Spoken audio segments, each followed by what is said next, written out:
बिस्मिल्लाहिर्रहमानिर्रहीम। अस्सलाम वालेकुम नाजरीन। Royal international palmist, astrologer, knowledge of सात और जफर के एक्सपर्ट और सीनियर माहिर कानून एम ए शहजाद खान साहब हमारे साथ मौजूद हैं। बहुत अहम मामला है जिस पे हमने बात करनी है।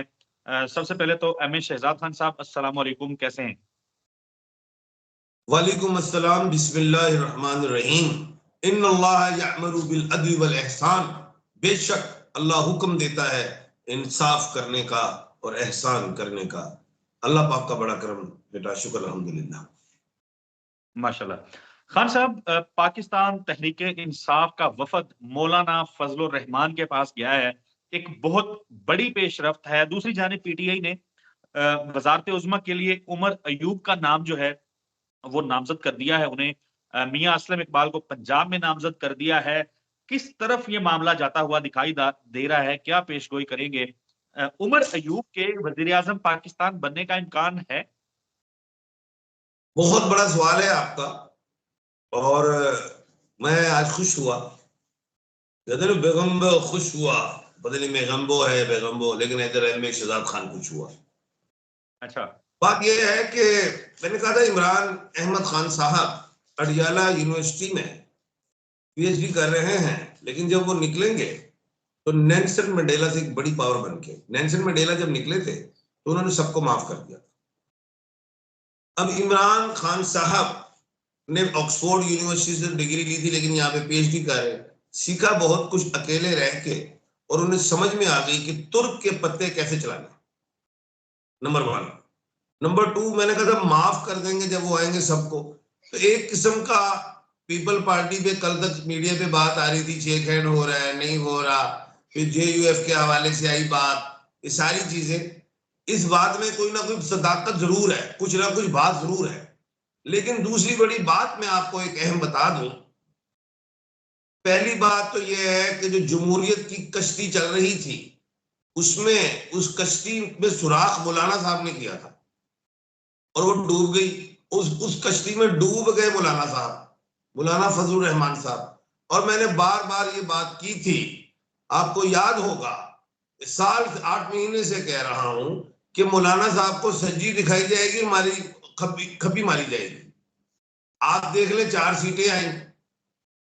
एक बात वो मैंने बेशुमार चैनल्स पे कहा था कि मौलाना साहब को वो सीटें नहीं मिलेंगी जो वो जीतते रहे हैं, गलतफहमी है। और मौलाना साहब भागते भी रहे इलेक्शन से, कभी बहाना जी मौसम का, कभी कुछ का। तो क्या पीटीआई के लिए मौसम नहीं था?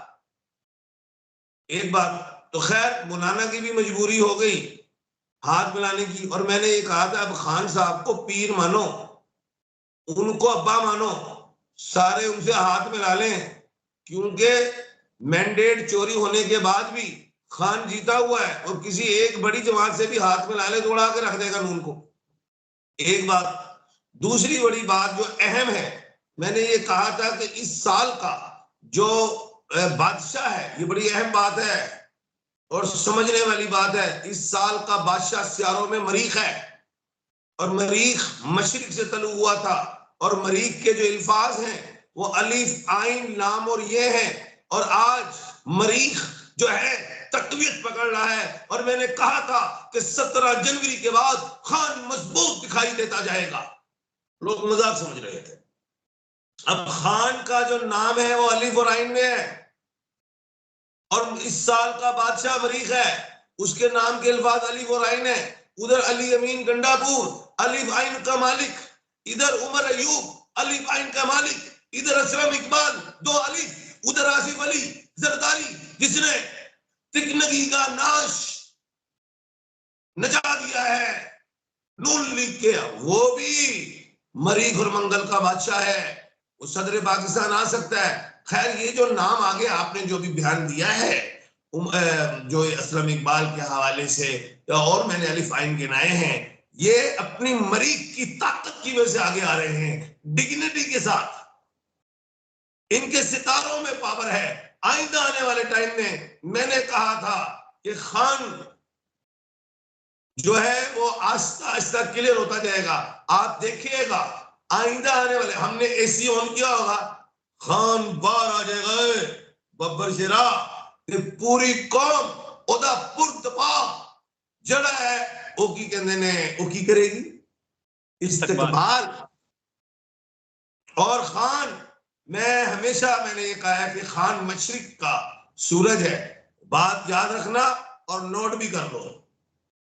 आज जो पूरी दुनिया में मुसलमानों की जेनोसाइड, नस्ल कुशी हो रही है, खान जब आएगा तो लग पता जाएगा, वो शीशा पलाई हुई दीवार बन जाएगा उन दुश्मनों के आगे जो हमारे मुसलमानों को शहीद कर रहे हैं, बेगुनाह को। वो उम्मत मुस्लिमा की एक बड़ी आवाज है।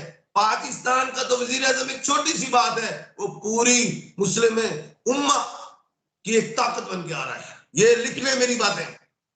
बिल्कुल ठीक है खान साहब, आपने प्रिडिक्ट ये किया था कि नवाज शरीफ लंदन से डिग्री लेके आए हैं, उनके वजारत उज़्मा के चांसेस हैं, लेकिन आप ये कहते थे कि शहबाज शरीफ 1/12 के मालिक हैं, वो उनके ऊपर भारी पड़ सकते हैं।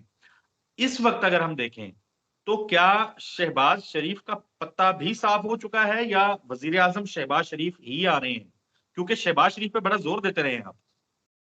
बड़ा खूबसूरत सवाल है और बड़ा ही अहम आपका सवाल है। मैंने कहा था, मैंने एक फार्मूला बताया था कि नवाज शरीफ साहब 1/4 के खाने के मालिक हैं और उनकी बेटी जो है मोहतरमा मरियम नवाज 1/4 के खाने की मालिक है। ये बाप बेटी नहीं आ सकते, इनका सेटअप। मैंने कहा हाँ, भाई भाई आ सकते हैं। नवाज शरीफ साहब अगर आते हैं वजीर आजम तो शहबाज शरीफ वजीर आला। अगर, या फिर मैंने एक फार्मूला और दिया था कि चचा और भतीजी आ सकते हैं। चचा 1/12 है, भतीजी 1/4 है, तो मरियम नवाज साहब और ये सेटअप। अब बात यह है कि जो होमवर्क करके आए थे नवाज शरीफ साहब, और वो दिखाया, अव्वल तो डिग्री लेके आए वो बाहर से और सबसे अटेस्टेड हुई, लेकिन वो डिग्री जो थी कौम ने रिजेक्ट कर दी कि ये फेक डिग्री है। ठीक है, वोट इतना बढ़ाना का नहीं, हम नहीं मानते इस डिग्री को। तो नवाज शरीफ साहब का चेहरा तो आपने देख ही लिया, उतरा हुआ चेहरा था। अब उन्होंने जाहिर है इलाज करवाने जाना है, किसी ना किसी तरीके से तो जाना है यहाँ से, वो इलाज के लिए जाना है। लेकिन अब अगली जो बात है कि क्या शहबाज शरीफ साहब अब बैठेंगे कि नहीं। देखें, पीपल्स पार्टी ने तो खुद ही कह दी है कि भाई हम तो कोई वजारत उस्मा नहीं लेते, ना हम वजारतें लेंगे। 1/12 के खाने के मालिक कौन है? आसिफ अली जरदारी। मंगल इस साल का बादशाह भी है। आसिफ अली जरदारी खुद मंगल के बादशाह भी हैं, मंगल के मालिक भी हैं। सदर पाकिस्तान आ सकते हैं, वजारत उज़्मा SS को मिल सकती है शहबाज शरीफ साहब को, क्योंकि साल का वजीर, ये बातें हैं में, साल का वजीर शनि है और शनि के मालिक जो हैं वो शहबाज शरीफ साहब है। लेकिन 13 फरवरी को मंगल की नजर शनि पे आती है। इस हवाले से जो है शहबाज शरीफ साहब 13 फरवरी के बाद दिमागी तौर पे बेहतर फैसले नहीं करेंगे, उलझ जाएंगे, और उनका जो नवाज शरीफ साहब का होमवर्क था वो कमजोर होता दिखाई देगा। गो के पीपल्स पार्टी ने कहा है हम वजारतें नहीं लेंगे, लेकिन सोनिया, वो मुल्क पाकिस्तान के अंदर की वजारतें हैं। एक वजारत बड़ी अहम होती है जो मुल्क से बाहर की होती है, उसे कहते हैं वजारत खारजा। ओ कितने दोबारा बिलावल भट्टो ना बन जाए सोनिया जी। ओके, सो आपके जवाब से मैं ये समझा हूं कि शहबाज शरीफ साहब जो हैं, आपने बताया कि शनि के मालिक हैं, तो उनके वजीर आजम पाकिस्तान जो है वो शहबाज शरीफ साहब आएंगे और वजीर खारजा बिलावल भुट्टो जरदारी आएंगे।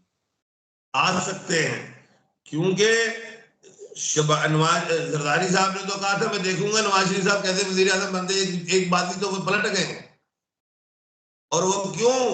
PTI पीपल पार्टी की बात चल रही है, प्रेशर इंक्रीज किया जाए नून लीग पे, और दिमागी तौर पे शहबाज शरीफ ठीक है वो समझदार हैं, लेकिन वो फंस इतना गए हैं क्योंकि 17 फरवरी 2024 को PTI ने कह दिया है निकलना है, और इत्तेहादी जमातें भी शायद निकले।